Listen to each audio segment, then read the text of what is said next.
Next question I see here is how did we go about raising money to start Krossover? Also, how did you come up with the target amount to raise and what factors were considered?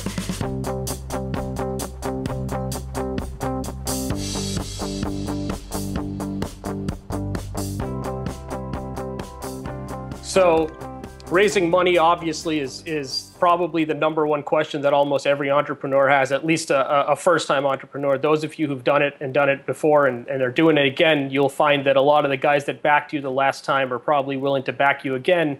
So that's great. But for a first-time entrepreneur, it can be pretty hard. When we started, it was 2008. And honestly, I think the only incubators at that point were Y Combinator and Techstars in Colorado. In fact, I don't even know if they had Techstars anywhere else. So it was pretty tough. Like the usual route that a lot of startups can go through this time, like going through an incubator, getting that seed capital, and then having them help you raise money, those things weren't really available to us when we started.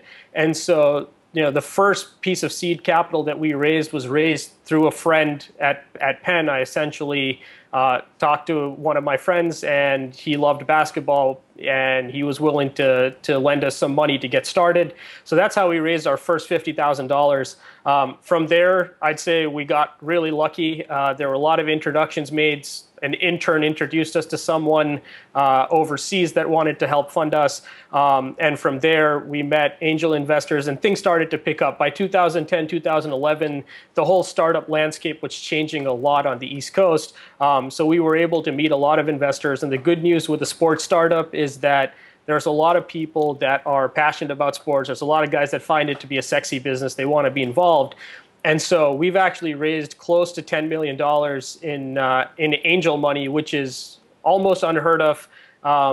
Most times you got to go to a VC to raise that kind of money, but we've been lucky that we've been able to find some great angels and super angels here in New York and the surrounding tri-state area that are past entrepreneurs, private equity guys, venture capitalists that said, this is an interesting enough business that we'd like to go ahead and help you guys out here. And so we've gotten really lucky, I think, with the fundraising. Just to continue with that question, how do you set a target raise size? When you start, your first round, you'll probably take whatever anyone's willing to give you. After that, it's all about sort of you have to weigh how much equity you're losing in your own company versus how much money you need to keep running it.